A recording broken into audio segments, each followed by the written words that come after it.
sejak kebangkitan ulama bersama pengikut-pengikutnya istiqomah dan setia jaga akidah dan sunnah Rasulullah. Alhamdulillah segala puji baginya ulama bersama pengikut-pengikutnya istiqomah dan setia menjaga agama nusa dan bangsa. Mari kuatkan niat kita, kita bulatkan tekad kita, terus lanjutkan amal kita, mengembangkan hikmah kita. Assalamualaikum warahmatullahi wabarakatuh. Al-Fatihah.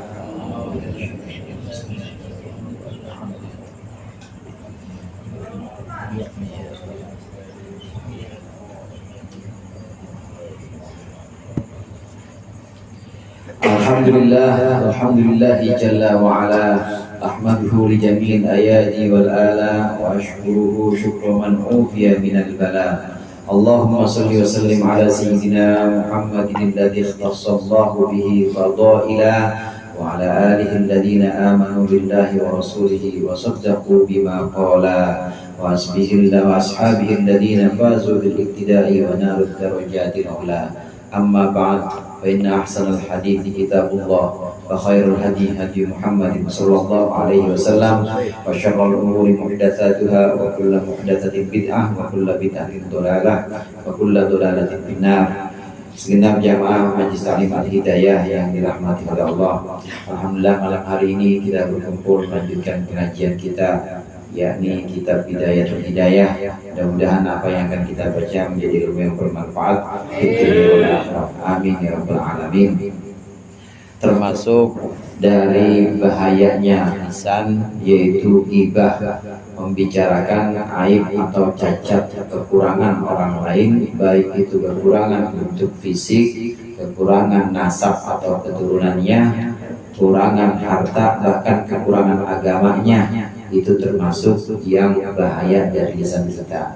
Jangan lisan kita ini sekali-kali jangan digunakan untuk ghibah, untuk membicarakan aib saudara kita sendiri.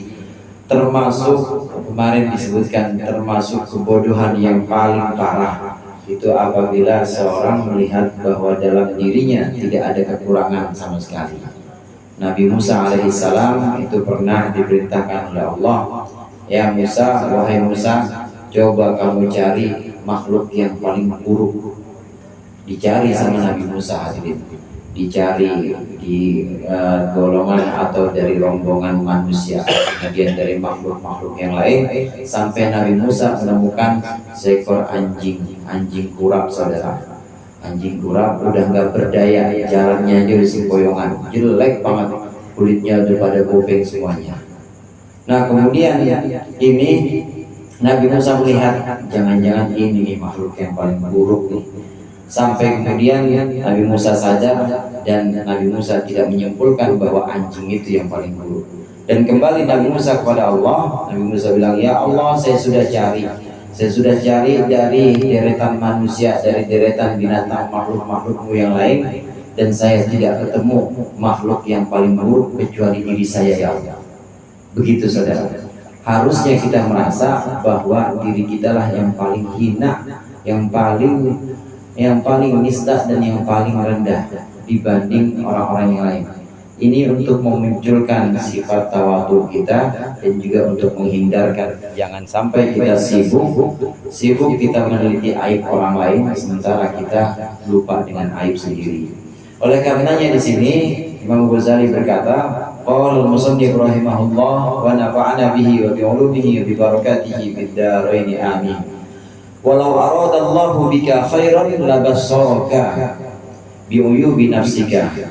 Dan apabila Allah menghendaki untukmu kebaikan, apabila Allah menghendaki kebaikan untukmu, labassaraka bi'uyubi nafsika, maka Allah akan memperlihatkan kepadamu aib-aib dirimu. Faru'yatuka nafsaka bi'ainir ridha ghayatu ghabawatika wa jahlika. Dan sungguhnya pandanganmu kepada dirimu sendiri dengan pandangan ridho atau dengan pandangan cinta itu ghayatu ghabawatika wa jahlika adalah puncak kebodohan dan kedablakanmu. Jika Allah menghendaki kepada kita kebaikan, maka Allah pasti akan tuntun kita, Allah pasti akan perlihatkan kepada kita buruknya kita. Kalau Allah menunjukkan, Allah ingin menunjukkan kebaikan kepada kita, Allah ingin memberikan kebaikan kepada kita, pasti kita akan dibimbing. Nih, wajib sholatnya belum benar. Kadang-kadang sholat masih suka mikirin yang lain, ya mikirin kunci lah, mikirin pas muji kapan datang itu dibenerin Innova, sholatnya masih mana-mana pikirannya. Kalau lagi tunjukin begitu, berarti Allah lagi sayang dan ingin memberikan kebaikan kepada kita. Kita lagi oleh Allah lagi ditunjukkan bahwa nih kekuranganmu demikian. Bayangkan dari setiap harinya 24 jam kamu hanya ingat kepada Allah 5 kali. 5 kali itu juga semuanya nggak ada yang ingat Allah kecuali waktu takbir doang. Kalau Allah ingin memberikan kebaikan kepada kita, maka Allah akan membuka mata hati kita, dan mata hati kita akan melihat bahwa kita kurang, bahwa kita banyak cacatnya. Itu kebaikan yang Allah berikan.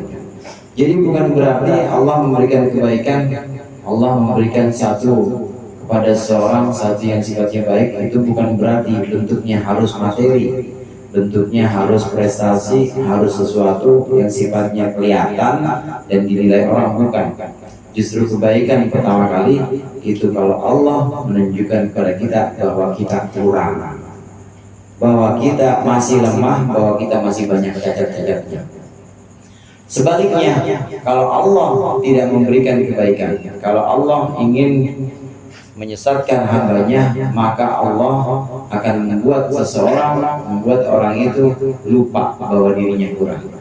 Jadi ngelihatnya dirinya cakep aja. Ada orang setiap ngaca, gua doang kayaknya nih yang bisa kayak gini. Ada orang setiap melihat ke dalam dirinya ini selalu merasa tinggi dan orang lain di bawah dia. Nah, kalau ada orang seperti ini, maka Allah sedang menghendaki keburukan untuk orang itu. Oleh karenanya ini ada 4 cara diantaranya yang diberikan oleh para ulama, diantaranya oleh Syekh Nawawi Banten, cara supaya kita itu bisa mengetahui cacat diri kita. Betul Allah yang menunjukkan, tapi wasilahnya dengan 4 cara ini. Yang pertama, kalau kita mau ditunjukkan cacat diri kita, aib diri kita, cari guru.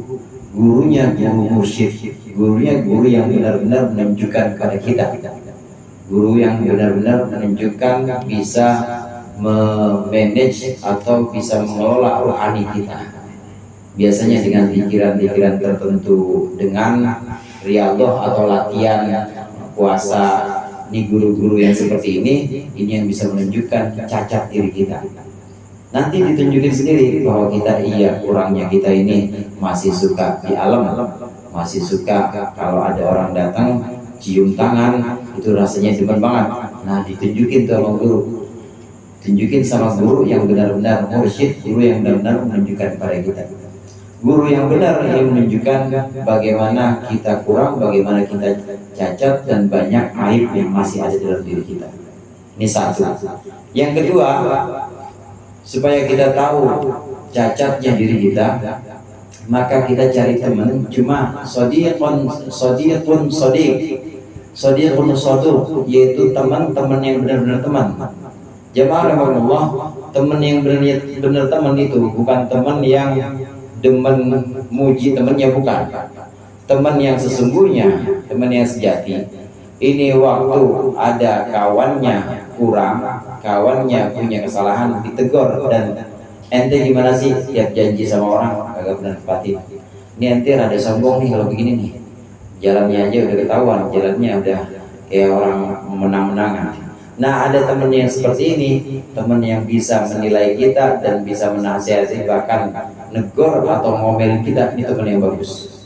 Kalau kita mau tahu cacat diri kita, maka cari teman yang bisa nasihatin, teman yang bisa negor kita. Jangan teman yang bisa ngalem doang. Kalau teman yang bisa ngalem banyak ya. Asal kita punya duit banyak juga pada ngalem kita.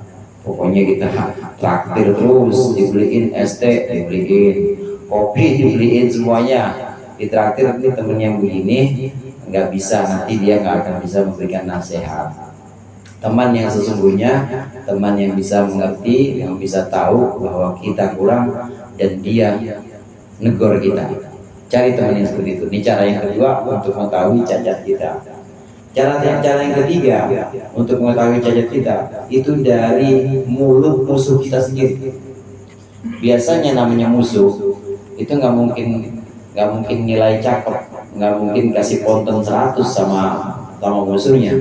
Maka carilah pelajaran yang menunjukkan aib kita, yang menunjukkan cacat diri kita dari musuh kita. Namanya musuh, coba 01 sama 02 ya. Pasti jelek-jelek ini. Ya jelek, cari musuhnya. Nah dari musuh ambil yang bermanfaat. Apa yang bermanfaat dari musuh? Yaitu ketika musuh mengungkapkan kelemahan-kelemahan kita, ambil dari situ.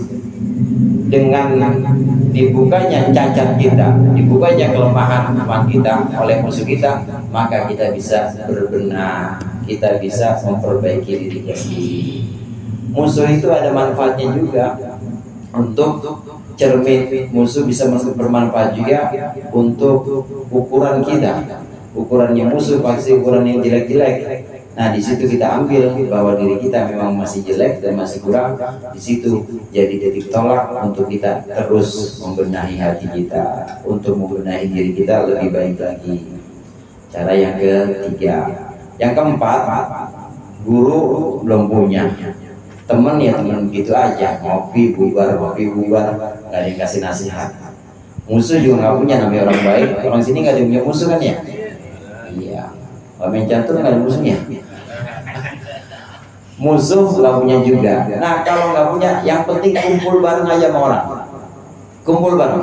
Dengan kumpul bareng sama orang, maka kita bisa bercermin juga. Kalau orang itu ngejauhin kita, itu berarti ada yang kurang dari kita. Kalau orang itu sama kita ogah aja bawaannya, asal datang dia nih, asal datang kita, dia pada bubar, nah berarti ada kekurangan kita. Nah dari situ baru kita lihat, oh saya kurangnya di masalah ini, masalah kas. Kayaknya saya pelit banget kalau masih kas. Kita ngelihat kekurangan kita saat berkumpul dengan orang banyak. Kumpul sama orang itu bisa jadi cermin, bisa jadi tolak ukur apakah masih ada kekurangan diri kita. Jadi bergaul, kumpul bareng, ngopi-ngopi, atau kita ngaji, kemudian ada yang negur kita atau ada yang bisik-bisik di belakang kita. Nah itu cacat kita di situ.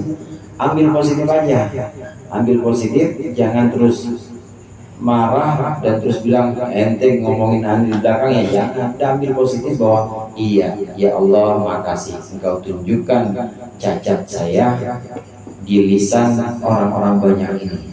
Engkau tunjukkan aib saya di mulut kawan-kawan saya atau teman-teman saya kumpul yang banyak ini. Maka berkumpul itu bagus juga ketimbang harus diem di rumah. Karena ada orang yang diem di rumah terus keluar merasa paling bersih, itu ada juga, ada. Itu juga nggak bagus, diem di rumah atau menyendiri, nyepi misalnya. Mana bang bertapa, mana bang semedi nggak turun-turun, tapi dalam bertapanya, dalam semedinya dia merasa paling tinggi, itu nggak bagus juga. Mendingan bagaimana? Mendingan kumpul dah sama orang-orang, kumpul sama orang-orang. Nah di situ kita bisa melihat bahwa orang ketika menunjukkan sikap tidak suka kepada kita, maka di situ ada cacat, ada aib kita. Waktu orang-orang bubar dari kita, mulai menjauh, berarti kekurangan kita ada di situ. Ini 4 cara supaya kita melihat aib kita. Cuma itu yang ingin disampaikan. Jadi nggak ada cara bagaimana cara melihat diri kita bagus, nggak ada. Kalau cara melihat diri kita bagus namanya bukan ngaji akhlak, bukan. Kalau cara melihat diri kita bagus, dia belajarnya berarti belajar jadi sombong, belajar ujub, menganggap diri sendiri bagus. Nah, yang dituntun di sini adalah bagaimana cara menemukan aib kita. Jamaah rahimahullah, bahkan mencari aib kita, mencari kekurangan-kekurangan kita, ini lebih baik daripada kita mengetahui rahasia alam gaib. Rahasia alam gaib, di sini ada yang bisa narik batu. Ada. Bisa. Narik gerobak aja bisa, narik batu. Ada yang tahu bisa ngelawang misalnya. Ini Pak Tomo lagi mikirin ini, saya tahu. Kayaknya tadi habis diomelin sama begini ya. Nah, itu namanya ngelawang. Itu yang begitu, bisa ngelawang, bisa tahu isi kantong. Ya, isi kantong, isi hati, dan bisa tahu isi kantong orang, isi hati orang. Itu yang seperti itu kalah mulianya, kalah bagusnya dibanding bisa tahu cacat diri sendiri. Jadi sibukkanlah kita untuk meneliti cacat diri sendiri ketimbang kita sibuk mencari rahasia alam gaib. Umur kita habis untuk meneliti cacatnya diri kita, aibnya diri kita, ini lebih baik dibanding umur kita habis untuk meneliti persoalan-persoalan gaib. Lebih-lebih untuk meneliti aib orang lain, malah salahan lagi. Orang aib sendiri aja nggak kopenan, aib sendiri aja masih banyak, malah ngurusin aib orang lain. Maka kitab Bidayatul Hidayah dan juga banyak kitab tasawuf atau kitab akhlak lain ini pasti menuntun kita untuk mencari aib kita, supaya kita jangan menganggap diri kita mulia. Karena kesalahan pertama, hadirin, dosa pertama yang dilakukan makhluk itu adalah ujub, merasa diri besar. Siapa itu, saudara? Siapa makhluk ini maksud? Iblis. Kesalahan pertama atau dosa pertama yang dilakukan makhluk itu adalah ujub, dilakukan oleh iblis. Merasa bahwa udah ribuan tahun jadi penasihat malaikat, udah ratusan tahun ini tawaf dan menyembah Allah. Begitu ada makhluk junior baru, Nabi Adam kan baru disuruh hormat sama Nabi Adam, nggak mau iblis. Lah, saya api masa sama tanah, ya Allah. Api engkau ciptakan aku dari api dan dia dari tanah, aku nggak mau sujud kepada tanah, ya Allah. Nggak mau aku hormati tanah karena api itu lebih mulia. Engkau tahu sendiri, ya Allah, api itu pasti lebih mulia dibanding tanah. Iblis nggak bisa melihat kekurangan diri sendiri, nggak bisa melihat cacatnya diri sendiri, maka kemudian terusir dari surga. Ini dosa pertama yang dilakukan oleh makhluk. Tsumma in kunta shadiqan fi dhannika fashkurillah. Dan kemudian jika engkau memang benar dalam dugaanmu bahwa engkau tidak ada cacatnya, bahwa secara lahir, secara fisik engkau sempurna, secara batin juga engkau bersih, kalau emang benar seperti itu, fashkurillah, maka bersyukurlah kepada Allah alaihi, atas karunia itu sempurna lahir batin, maka bersyukurlah. Wala tufsidhu bital binnas, dan janganlah engkau merusak dugaan atau merusak kesempurnaan itu bital binnasi, dengan maidu atau dengan mengejek manusia. Wattamadmudi bi'aradihim, dan juga dengan berbisik-bisik tentang harga diri mereka. Kalau emang benar nih, lahirnya, fisiknya sempurna, penampilan fisik atau lahirnya sempurna, batinnya juga sempurna, nggak ada cacat sekalipun. Kalaupun seperti itu, bersyukurlah kepada Allah dan jangan sibukkan diri untuk cari cacatnya orang. Jangan sibukkan diri untuk meneliti atau untuk mengumbar keburukan-keburukan, aib-aib saudara sendiri. Kalau memang seperti itu, syukur. Dan syukur itu tidak terbatas. Artinya dengan bersyukur ini kita jadi sibuk, dan dengan kesibukan maka kita nggak ada waktu untuk membicarakan keburukan orang lain. Yang seperti itu memang ada nggak manusia yang sepenuhnya, ada nggak manusia yang 100% salah, ada nggak, saudara? Ada nggak manusia yang 100% salah? Nggak ada. Tapi ada nggak 100% salah? Kan tadi nggak ada. Atau 100% sempurna? Nggak ada. Tapi kalau manusia yang 100% sempurna, benar ada nggak?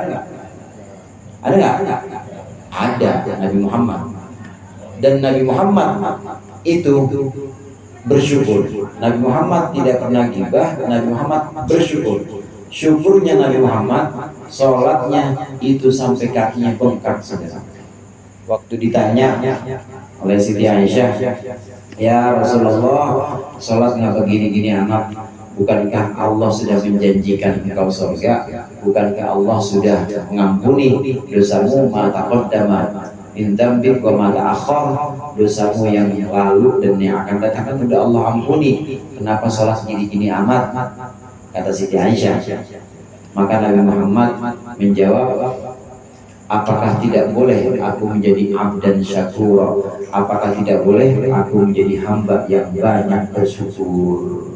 Sholatnya Nabi Muhammad sampai kakinya bengkak itu untuk bersyukur atas karunia Allah menjadikannya akramul khalqi, menjadikan Nabi Muhammad sebagai makhluk yang paling mulia. Kalau memang seperti itu, ada yang seperti itu di sini. Yang lahir batin sempurna ada nggak?